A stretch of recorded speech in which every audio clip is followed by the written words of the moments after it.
नमस्कार, super prime time में आपका स्वागत है। आपके साथ मैं हूं Sumera Khan. Super prime time में हम आपको दिखाएंगे देश दुनिया की हर बड़ी और अहम खबर, वर्ल्ड एक्सक्लूसिव और explosive news stories, world breaking news और वॉर ब्रेकिंग न्यूज सीधे युद्ध के मैदान से। तो शुरुआत वॉर ब्रेकिंग न्यूज के साथ। इजराइल में हिजबुल्लाह का बड़ा हमला हुआ है। इजरायली शहरों पर रॉकेट की बरसात कर दी गई है। हिजबुल्लाह ने आईडीएफ के बेस को टारगेट किया है। हमले में एक इजरायली सैनिक की मौत हो गई है। कई इजरायली सैनिकों के घायल होने की रिपोर्ट भी सामने आई है। हिजबुल्लाह और उसके सहयोगी संगठनों के हमलों की रेंज बढ़ गई है। 17 जुलाई को इजराइल पर हिजब, हूती और रेजिस्टेंस फोर्स ने सबसे बड़े विस्फोट किए हैं। हिजबुल्लाह प्रमुख हसन नसरल्लाह ने कहा है कि अब पूरे इजराइल पर हमले किए जाएंगे। जो इलाके अब तक सुरक्षित रहे हैं वहां भी बारूद बरसाया जाएगा। दरअसल तेहरान के आदेश पर प्रॉक्सी संगठनों ने 3 फेज युद्ध की रणनीति तैयार की है। इसका उद्देश्य इजराइल का शक्ति कनेक्शन काटना, यानी धरती के दूसरे देशों से उसका संपर्क काटना है। इजराइल के विरुद्ध जल, थल और नभ से चक्रव्यूह तैयार किया गया है। देखिए हिजबुल्लाह के इस ऑपरेशन से कैसे इजराइल का हाल गाजा जैसा हो सकता है।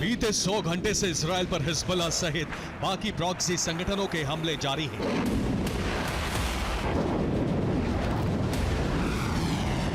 और अब ये हमले हर घंटे तेज होते जा रहे हैं। 17 जुलाई की रात और 18 जुलाई को हिजबुल्लाह ने उत्तरी इजराइल के कई इलाकों पर विध्वंसक रॉकेट हमले किए हैं। ये हिजबुल्लाह के रॉकेटों की बरसात है, जिससे आयरन डोम डिफेंस का सिस्टम ही चकमा खा गया है।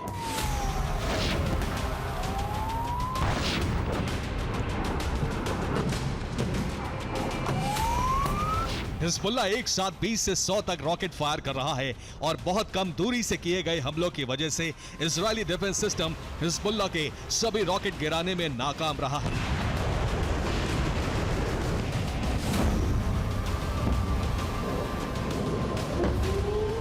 हिजबुल्लाह अब तक उत्तरी इजराइल पर हमले कर रहा है।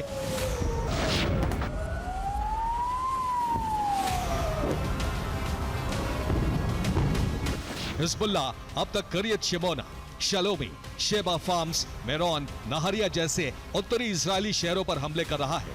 हिजबुल्लाह ने अब तक 55 किलोमीटर अंदर तक सबसे लंबी दूरी का हमला किया है। उत्तरी इजराइल से अब तक 90,000 लोग पलायन कर चुके हैं।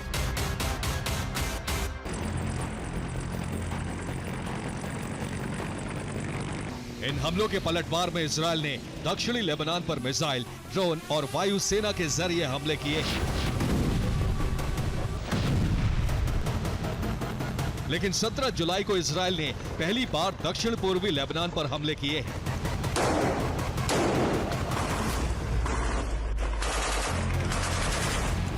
दक्षिण पूर्वी लेबनान की बेका घाटी में आईडीएफ ने हमला किया। इस हमले में हिजबुल्लाह कमांडर मारा गया। मारे गए हिजबुल्लाह कमांडर का नाम अहमद जाबरा है। हिजबुल्लाह कमांडर अहमद जाबरा की मौत के बाद हिजबुल्लाह ने रणनीति में परिवर्तन का ऐलान कर दिया है।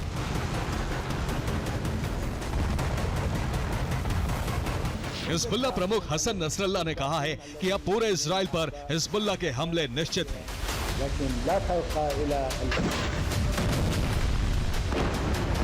हिजबुल्लाह के पास 50,000 लड़ाके हैं और ऐसे हथियार हैं जिनकी रेंज में दक्षिणी इजराइल भी आता है।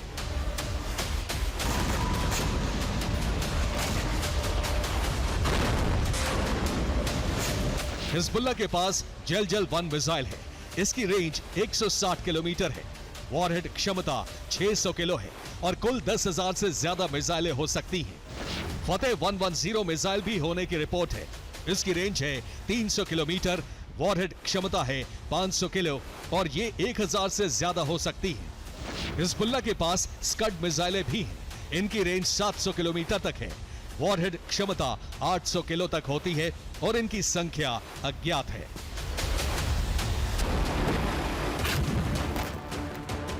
यानी पूरा इजराइल हिजबुल्लाह की रेंज में है। हिजबुल्लाह ने इजराइल को बर्बाद करने के लिए 3 अहम रणनीतियां तैयार की हैं। इनमें पहली नीति है असुरक्षित इजराइल और विस्थापन। हिजबुल्लाह पूरे इजराइल पर मिसाइल, ड्रोन हमले शुरू करने वाला है। इससे दक्षिणी इजराइल तक के शहर धधकने लगेंगे। इसके साथ ही इजराइल के सभी शहरों से विस्थापन शुरू हो जाएगा। इजरायली नागरिकों को सुरक्षा के लिए अंडरग्राउंड बंकरों में रहना होगा। इजराइल के उद्योग धंधे चौपट हो जाएंगे। इजरायली धरती पर बारूद बरसाने के साथ ही हिजबुल्लाह और उसके साथी प्रॉक्सी संगठनों ने इजराइल का दुनिया से कनेक्शन काटने का प्लान भी तैयार कर लिया है।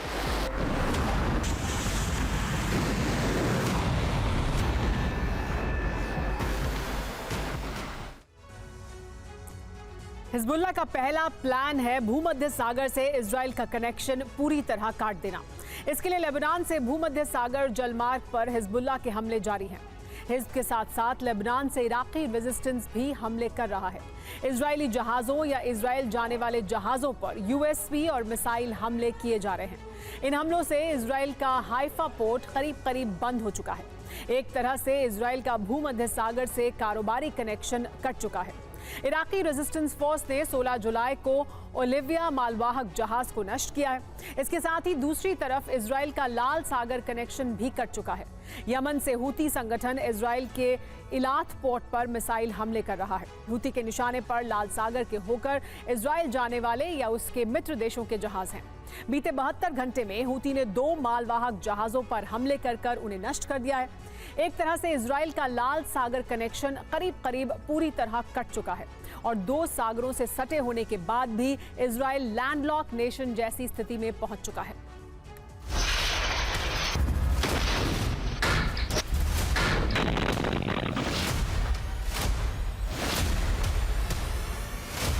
इजराइल प्रॉक्सी के चक्रव्यूह में फंसता जा रहा है। समंदर से ही इजराइल को हथियारों की सप्लाई होती रही है।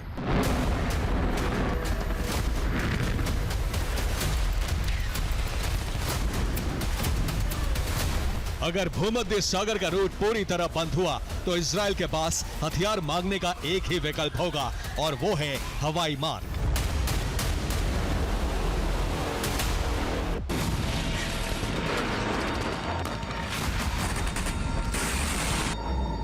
लेकिन हिजबुल्लाह ने इस रास्ते पर भी इजराइल के खिलाफ चक्रव्यूह तैयार कर लिया है।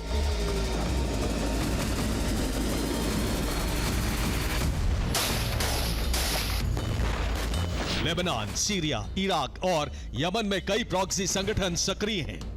प्रॉक्सी संगठनों के लड़ाकों के पास सरफेस टू एयर मिसाइलें हैं। अगर इजराइल के लिए हथियार सप्लाई लेकर विमान इन देशों के एयर स्पेस से गुजरते हैं तो उन पर सरफेस टू एयर मिसाइल हमले किए जाएंगे।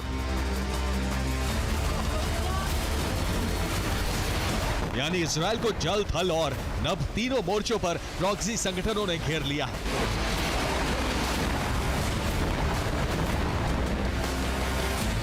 अरब के सभी प्रॉक्सी संगठन इजराइल के साथ जंग में उतरने को तैयार हैं और इजराइल के सामने शक्ति आपूर्ति सहित जवानों का संकट बड़ा होता जा रहा है।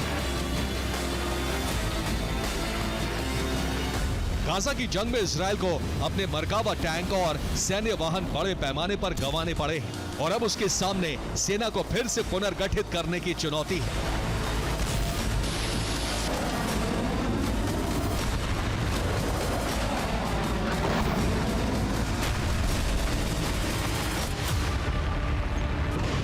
इजराइल के पास सैनिकों की जबरदस्त कमी है।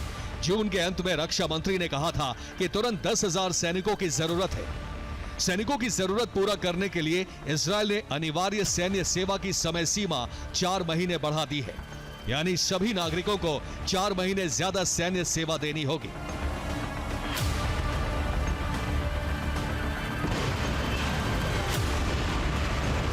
इजराइल पर प्रॉक्सी संगठनों का संकट गहराता जा रहा है और जब तक जंग टैंक, रॉकेट और मिसाइलों से लड़ी जाएगी, इजराइल को अकेले ही जंग लड़नी होगी।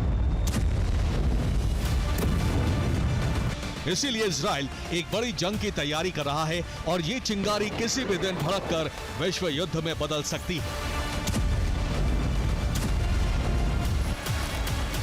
Bureau report, TV9 Bharatvarsh.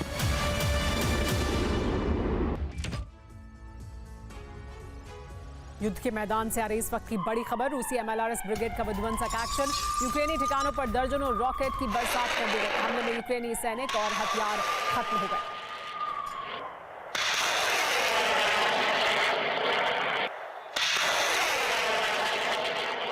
बीते 29 महीनों तक यूक्रेन को बारूद से दहलाने के बाद अब पुतिन के आंखों की किरकिरी बन रहा है जर्मनी, जो न सिर्फ यूरोप का एक शक्तिशाली मुल्क है बल्कि नेटो का अहम सदस्य भी है। और जानते हैं, जर्मनी की यही ताकत अब उसके विनाश की वजह बनने वाली है, क्योंकि नेटो समिट में यूरोप की सुरक्षा को मजबूत करने से जुड़ा एक फैसला हुआ, जिसके तहत अमेरिकी हथियार यूरोप में तैनात होने दिए जाएंगे। और इसी कड़ी में यूएस के बॉम्बर लॉन्ग रेंज मिसाइलें जर्मनी पहुंची हैं।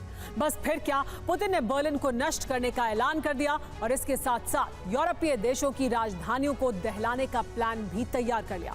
आखिर कैसे, आप भी देखिए।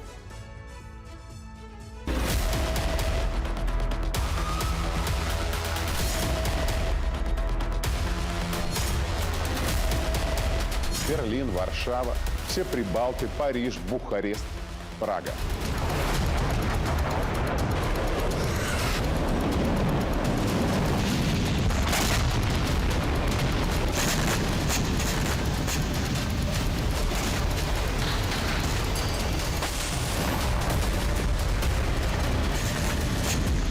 यूक्रेन दहन के बाद पुतिन के टारगेट पर यूरोप है।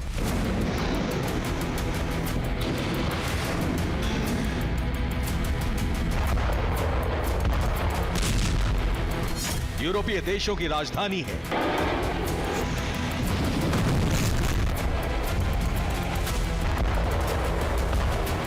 नेटो और अमेरिका के बड़े सैन्य ठिकाने हैं।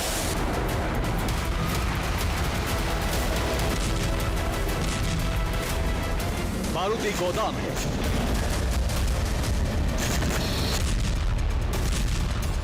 यकीन मानिए, जिस तरह पुतिन ब्रिगेड ने यूक्रेन का विनाश किया, उससे भी ज्यादा तबाही यूरोप के कोने कोने में फैलने की आशंका जताई जा रही है।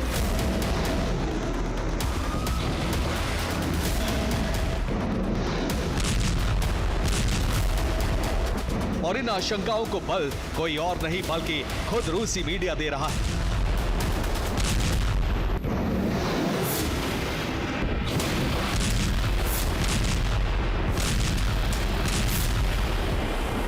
दरअसल रूस के सरकारी चैनल ने अपनी रिपोर्ट में दावा किया है कि यूक्रेन के बाद प्रेसिडेंट पुतिन का अगला टारगेट यूरोप है। किसी भी वक्त रूस यूरोपीय देशों पर हमला कर सकता है।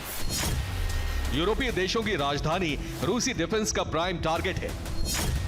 दावा है कि यूरोप पर मिसाइलों के जरिए रूस हमला करेगा। रूसी डिफेंस ने यूरोप पर हमले से जुड़ी तैयारी भी पूरी कर ली है।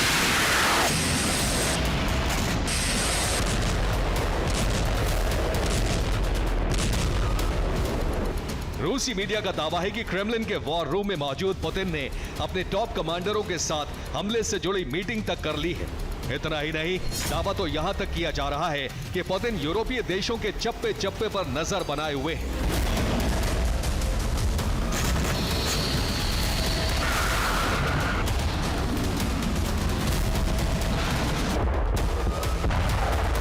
कहां सबसे पहले अटैक करना है, किन हथियारों से करना है, ये सारा ब्लूप्रिंट पुतिन ने तैयार कर लिया है। Под угрозой без малого все европейские столицы. Если наши ракеты встанут в Калининграде, Берлин, Варшава, все Прибалты, Париж, Бухарест, Прага. Конечно, американские базы в Германии.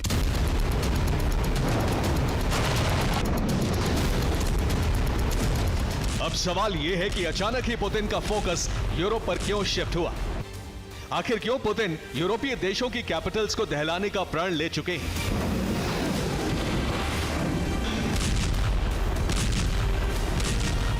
तो इसकी वजह है रूस के खिलाफ नेटो का वॉर प्लान। दरअसल नेटो समिट में रूस की घेराबंदी के लिए बड़ा ऐलान किया गया और वो था यूरोपीय देशों में अमेरिकी हथियारों की तैनाती। और मीडिया रिपोर्ट्स में दावा किया जा रहा है कि जर्मनी में अमेरिकी हथियार और एटमी बॉम्बर पहुंच चुके हैं। पोलैंड और बाल्टिक देशों में भी पेंटागन ने हथियार भेजे हैं। जल्द ही यूरोप में लॉन्ग रेंज मिसाइलों की भी तैनाती होगी। पेंटागन यूरोपीय देशों को मिसाइलों की खेप सप्लाई करेगा। टॉमाहॉक और SM-6 जैसी मिसाइलें पेंटागन यूरोप भेजेगा। जर्मनी में सबसे पहले लॉन्ग रेंज मिसाइलें तैनात की जाएंगी।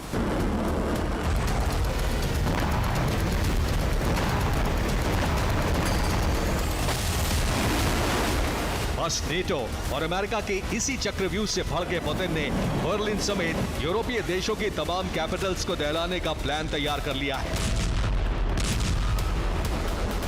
आखिर कैसे, ये भी जान लीजिए।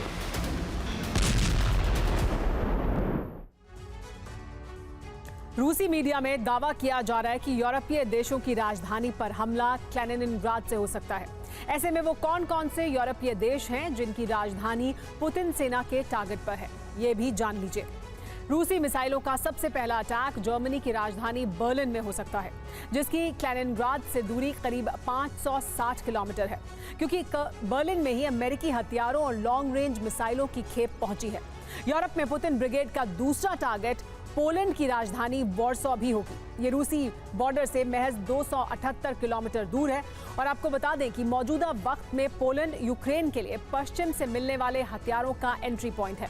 इसी तरह ब्रिटेन की राजधानी लंदन पर रूस मिसाइलों से हमला कर सकता है। लंदन से कैलिनिनग्राड की दूरी करीब 1511 किलोमीटर है और उसकी वजह है लंदन के पास मौजूद नेवल बेस में अमेरिकी ट्राइडेंट मिसाइलों की खेप मौजूद होना। यूक्रेन जंग में रूस के खिलाफ खड़े फ्रांस पर भी पुतिन की मिसाइलें कहर बरपा सकती हैं। कैलिनिनग्राड से पेरिस की दूरी करीब 1439 किलोमीटर है, जो रूसी मिसाइलों की रेंज में है। इसके अलावा स्वीडन की राजधानी स्टॉकहोम, जो कि कैलिनिनग्राड से करीब 531 किलोमीटर दूर है, वहां भी रूसी मिसाइलें कहर बरपा सकती हैं। इसके अलावा नॉर्वे की राजधानी ओस्लो, जो कि 833 किलोमीटर पर मौजूद है, वहां भी रूसी मिसाइलों से हमला हो सकता है, क्योंकि स्वीडन और नॉर्वे जैसे मुल्क यूक्रेन को F-16 लड़ाकू विमानों की खेप सप्लाई कर रहे हैं।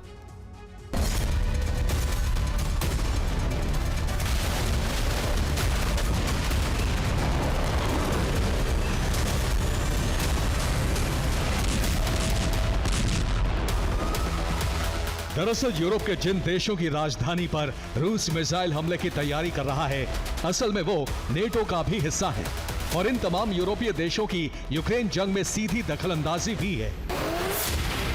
इसी बीच अमेरिकी हथियारों के यूरोप पहुंचने का सिलसिला जैसे ही शुरू हुआ है, पुतिन आग बबूला हो चुके हैं।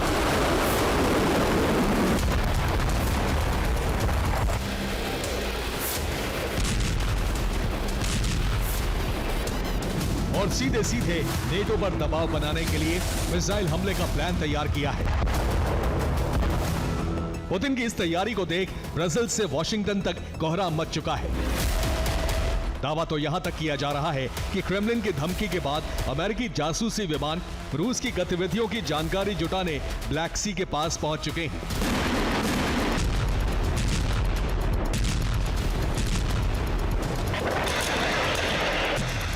दूसरी तरफ रूस ने भी यूरोप के खिलाफ अपने सहयोगी देश चीन और उत्तर कोरिया को एक्टिव कर दिया है।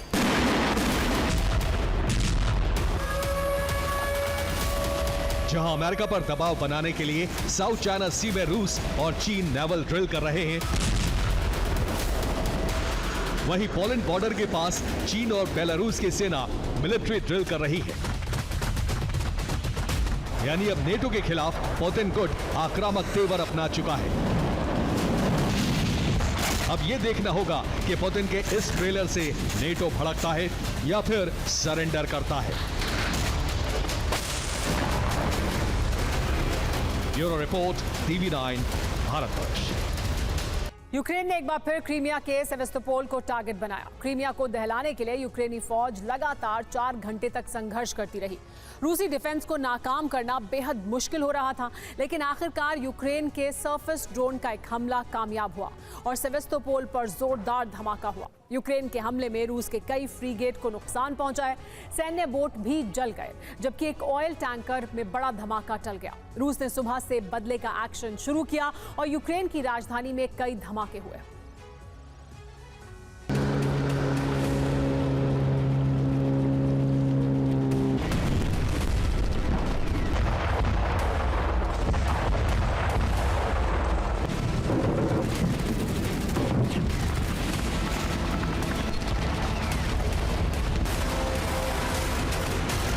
काला सागर का वो किनारा जहां दिन रात हमले की ताक में रहता है यूक्रेन।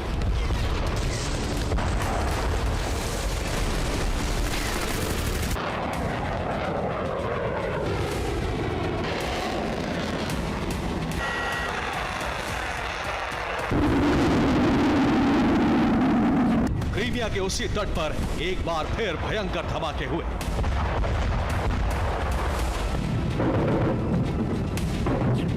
ब्लैक सी फ्लीट का मुख्यालय सेवेस्तोपोल फिर धमाकों से गूंज उठा। आग की ऊंची ऊंची लपटें उठी और रात के सन्नाटे में पूरा इलाका धमाकों से थर्रा उठा। रिपोर्ट के मुताबिक बुधवार की रात यूक्रेन ने सेवेस्तोपोल को टारगेट किया। समंदर के रास्ते एक के बाद एक कई ड्रोन भेजे गए। रूस समुद्र के रास्ते हमले को नाकाम करने की कोशिश करता रहा।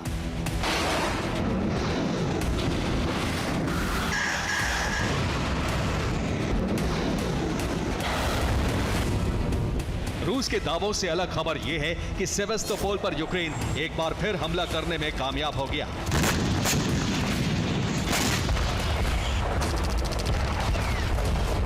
यूक्रेन के टारगेट पर समुद्र किनारे खड़े रूस की ब्लैक सी फ्लीट की बोट, फ्रिगेट और टैंकर थे। सेवेस्तोपोल से सिर्फ एक ये तस्वीर अब तक सामने आई है। इसमें रूसी नेवी की एक बोट नजर आ रही है। रूस का दावा है कि सेवेस्तोपोल में हमले की कोशिश को नाकाम कर दिया गया। यूक्रेन ने 33 ड्रोन से हमले की कोशिश की थी, लेकिन रूस का दावा है कि सभी 33 ड्रोन को नष्ट कर दिया गया।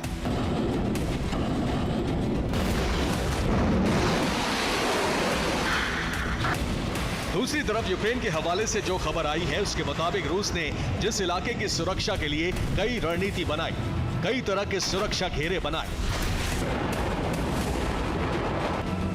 वहीं यूक्रेन का एक सरफेस ड्रोन लहरों के रास्ते से घुसने में कामयाब हो गया।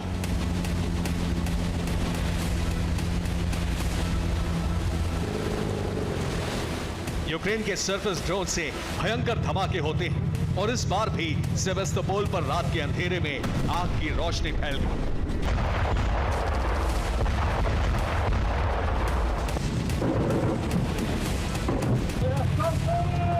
रिपोर्ट के मुताबिक यूक्रेन को यह कामयाबी बेहद मुश्किल से मिली।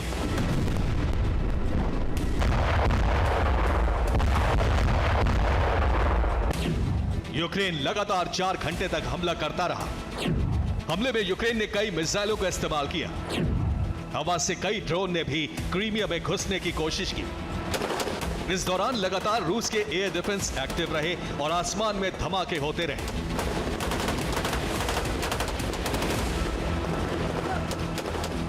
विशेषज्ञों के मुताबिक यूक्रेन ने रूसी सेना का ध्यान भटकाने के लिए हवा से हमला किया था। रूस की सेना मिसाइलों और ड्रोन को नष्ट करने में व्यस्त रही और इसी दौरान यूक्रेन की मरीन ड्रोन यूनिट ने अपने मिशन को अंजाम दे दिया।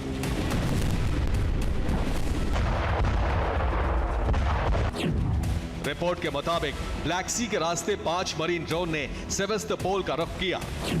सेवेस्तोपोल के तट पर तैनात नेवी ने सरफेस ड्रोन को नष्ट कर दिया, लेकिन यूक्रेन के सेकेंड फेज के हमले को नाकाम करने में रूस नाकाम रहा।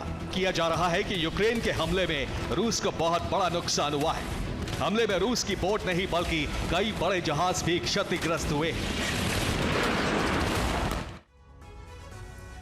मंगलवार को सेवेस्तोपोल में एक ऑयल टैंक पहुंचा था। यूक्रेन ने इसी ऑयल टैंकर में धमाका करके बड़े विध्वंस का प्लान तैयार किया था। बुधवार को यूक्रेन के एक्शन की शुरुआत हुई। क्रीमिया पर ताबड़तोड़ हमले कर दिए गए। यूक्रेन ने क्रीमिया पर 33 ड्रोन से हमला किया, लेकिन क्रीमिया में तैनात रूसी एयर डिफेंस ने सभी ड्रोन को हवा में भस्म कर दिया। इसके बाद यूक्रेन ने अपने घातक सरफेस ड्रोन यानी पानी से चलने वाले ड्रोन से हमला शुरू किया।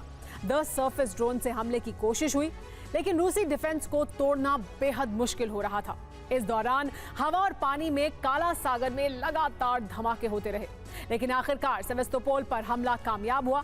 ऑयल टैंकर को निशाना बनाने की कोशिश हुई। यूक्रेन के सरफेस ड्रोन से तट पर धमाका हुआ, जिसकी वजह से कई फ्रीगेट को नुकसान हुआ। रूस के 4 नेवी बोट भी इस हमले में जल गए।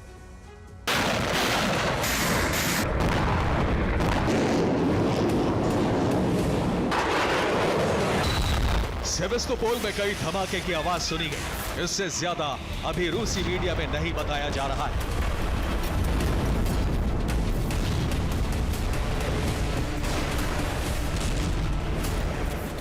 कुछ दिन पहले ही खबर आई थी कि रूस ने सेवेस्तोपोल को खाली करा लिया है। इसलिए माना जा रहा है कि क्रीमिया पर ताजा हमलों को लेकर रूसी एजेंसियां खामोश हैं।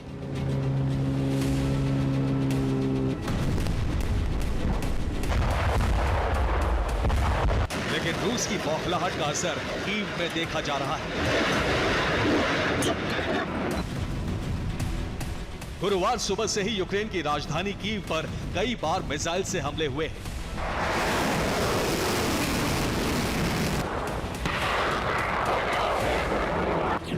कीव के अलग अलग इलाकों से धमाके की आवाज सुनी गई है।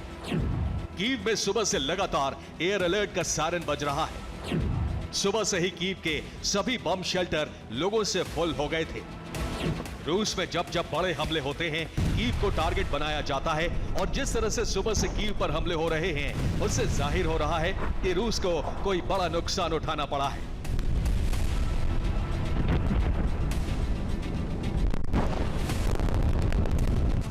माना जा रहा है कि रूस सेवेस्तोपोल हमले का बदला ले रहा है।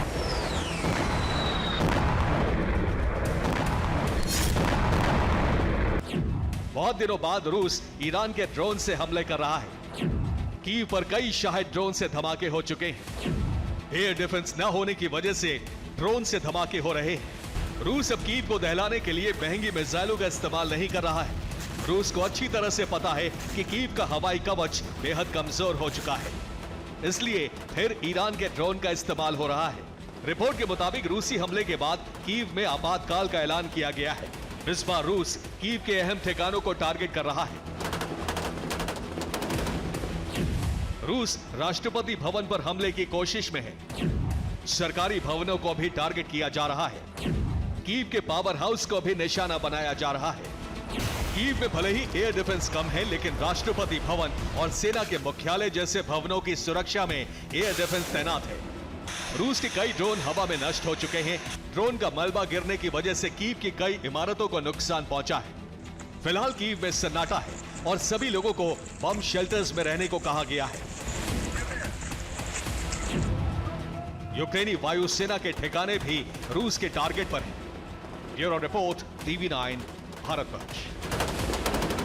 सिर्फ क्रीमिया ही नहीं बल्कि यूक्रेन ने रूस के आधा दर्जन शहरों में ड्रोन से धमाके किए। यूक्रेन के ड्रोन बारिश से रूस की राजधानी मॉस्को भी नहीं बच सकी।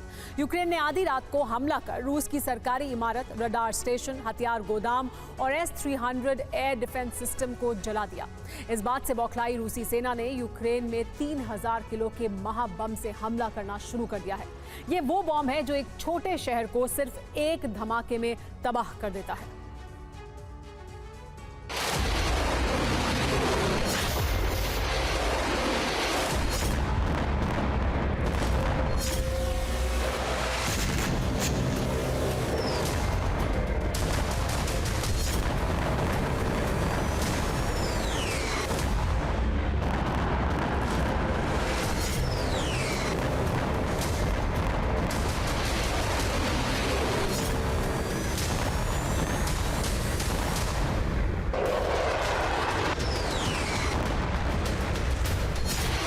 क्रीमिया हो या क्रास्नोदर,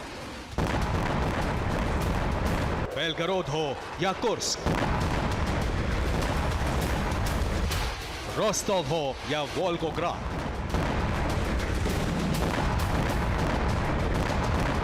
यूक्रेन के वज्रपात की वजह से रूस की धरती पर विनाश की बहुत बड़ी आग भड़की हुई है।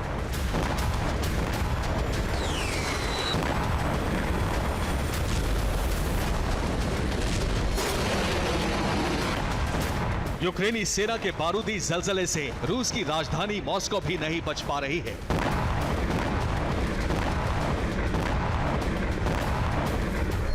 मॉस्को के एयर डिफेंस सिस्टम नाकाम हो रहे हैं और यूक्रेन के हमले सफल हो रहे हैं। यूक्रेनी सीमा के पास जितने भी शहर हैं, वहां यूक्रेनी फोर्स लगातार ड्रोन से धमाके कर रही है। इस विस्फोट में मॉस्को से लेकर क्रास्नोदर और बेलगरोद तक बड़ा विनाश हो रहा है। कहीं हथियार गोदाम चल रहे हैं, कहीं पावर स्टेशन, तो कहीं हथियार फैक्ट्री।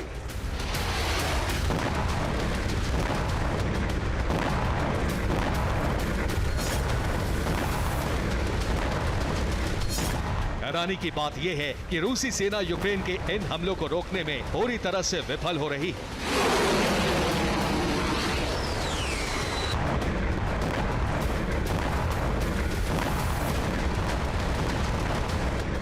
पिछले 24 घंटे के अंदर यूक्रेन ने रूस की धरती को किस तरह से दहलाया, कहां-कहां धमाका किया, रूसी सेना को कहां कितना नुकसान पहुंचा है, अब इसे देखिए।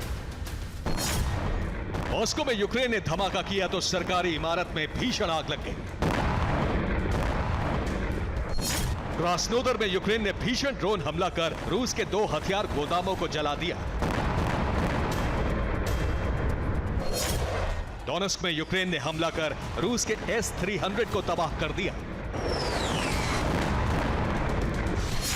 यूक्रेन के हमले में रूस का रेडार स्टेशन भी तहस नहस हो गया।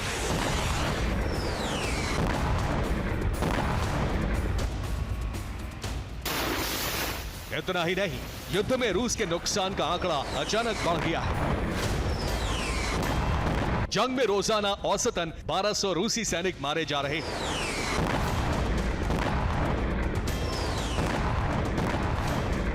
यूरोपियन यूनियन और जर्मनी यूक्रेन को हथियारों की नई खेप देने जा रहे हैं। माना जा रहा है कि आने वाले वक्त में यूक्रेन के हमले और तेज होने वाले हैं।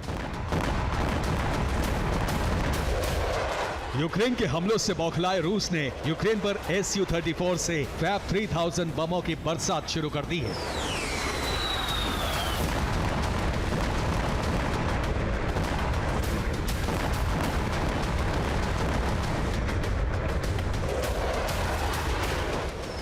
फैब 3000 बम से ही रूस ने यूक्रेन के मिर्गिन एयरफील्ड पर धावा बोला। हमले के बाद एयरफील्ड के एक हिस्से को बड़ा नुकसान पहुंचा है। सैटेलाइट तस्वीरें नुकसान की गवाही दे रही हैं। हालांकि यूक्रेनी एयरफोर्स को कितनी बड़ी चोट पहुंची है, अब तक इसकी डिटेल सामने नहीं आई है।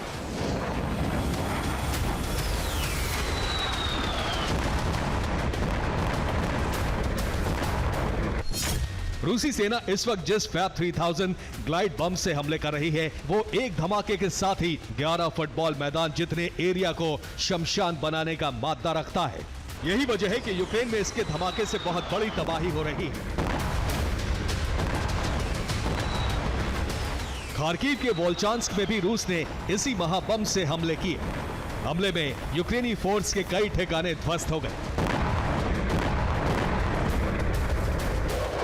रूसी सेना सिर्फ यूक्रेन के मिलिट्री इंफ्रा को ही तहस नहस नहीं कर रही है, बल्कि यूक्रेन के एनर्जी सेक्टर को भी तबाह करते हुए आगे बढ़ रही है। रूस के हमलों की वजह से यूक्रेन के बड़े भूभाग में इस वक्त ब्लैकआउट है। लोगों को पर्याप्त मात्रा में गैस और पानी की सप्लाई नहीं हो पा रही है।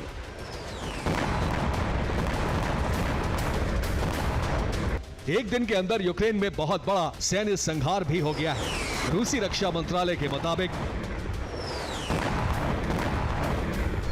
युद्ध के अलग अलग मोर्चों पर 24 घंटे में यूक्रेन के 1980 सैनिक मारे गए।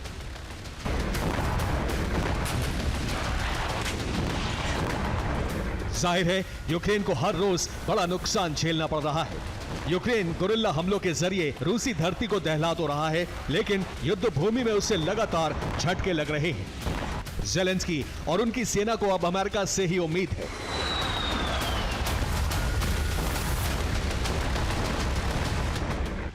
अमेरिका यूक्रेनी एयरफोर्स को लंबी दूरी तक मार करने वाली स्पेशल मिसाइल देने वाला है।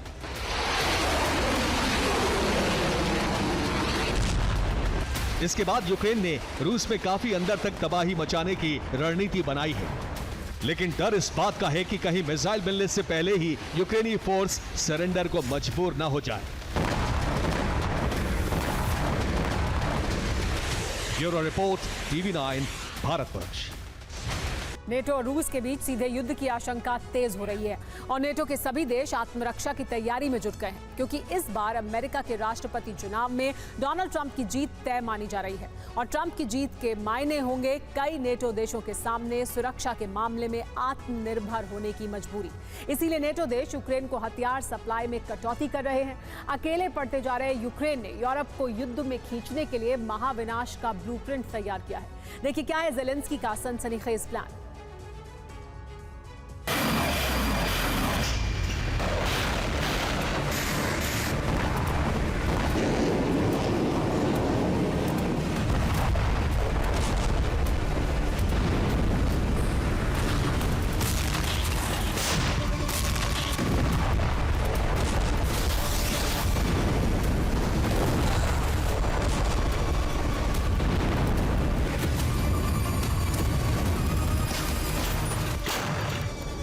बीते 2.5 साल से यूक्रेन को निर्बाध हथियार सप्लाई हो रही है। यूक्रेन अमेरिका और यूरोपीय देशों से मिले हथियारों के दम पर जंग लड़ रहा है।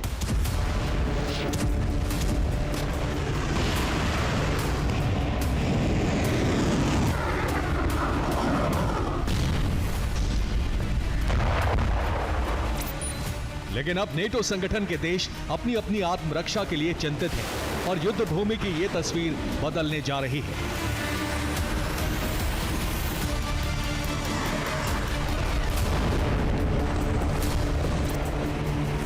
यूक्रेन को हथियार सप्लाई करने वाले देश अब अपनी आत्मरक्षा की तैयारी में जुट गए हैं और इसके पीछे वजह है अमेरिका के राष्ट्रपति चुनाव में डोनाल्ड ट्रंप की जीत के आसार। गोली लगने के बाद ट्रंप के लिए अमेरिकियों की सहानुभूति बढ़ी है। अमेरिका के कई सर्वे में ट्रंप बाइडेन से आगे चल रहे हैं। ट्रंप का रुख नेटो के लिए बाइडेन से अलग है। ट्रंप के घोषित उपराष्ट्रपति जेडी वैंस भी हथियार सप्लाई पर अलग रुख अपनाए हुए हैं।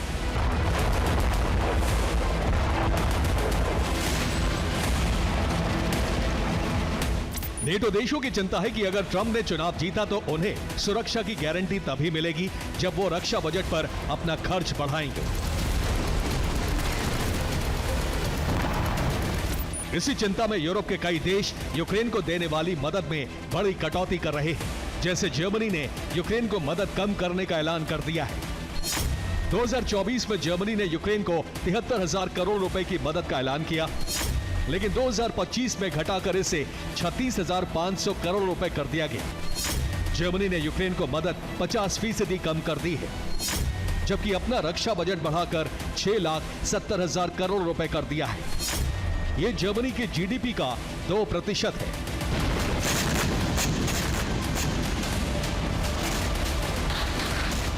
इसी तरह यूरोप के कई देश यूक्रेन को मदद घटाते जा रहे हैं। इसके पीछे है ट्रंप की ओर से रखी गई शर्त।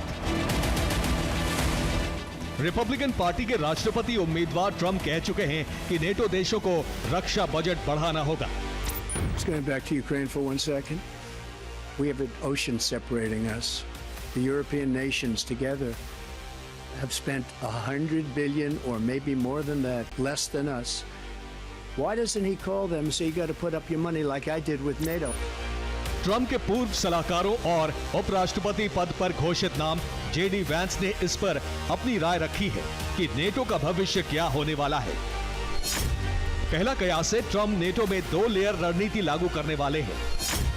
लेयर 1 में नेटो संगठन के वो देश होंगे जो जीडीपी का 2% रक्षा बजट पर खर्च करते हैं। दूसरी लेयर में वो देश होंगे जो जीडीपी का 2% से कम रक्षा बजट पर खर्च करते हैं। 2 या उससे ज्यादा फीसदी रक्षा बजट वाले देशों को अमेरिका से सुरक्षा की गारंटी मिलेगी। जो 2% से कम डिफेंस पर खर्च करते हैं उन्हें सुरक्षा की गारंटी नहीं मिलेगी। इसीलिए जर्मनी सहित कई देश यूक्रेन को मदद देने में कटौती करके अपना रक्षा बजट जीडीपी का 2% कर रहे हैं। लेकिन यूक्रेन मदद न मिलने से बेचैन है और पूरे यूरोप को युद्ध में घसीटना चाहता है।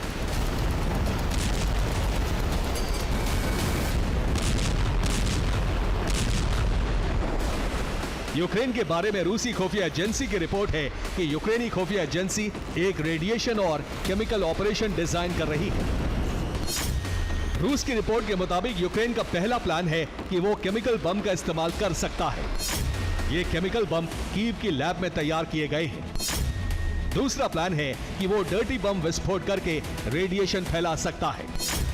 इसका टारगेट यूक्रेन के पड़ोसी नेटो देश हो सकते हैं। तीसरा प्लान है कि यूक्रेन न्यूक्लियर पावर प्लांट में रेडिएशन विस्फोट कर सकता है।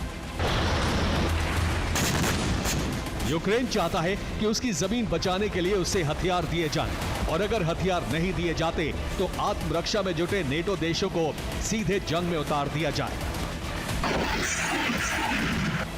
Bureau report, TV9 Bharatvarsh.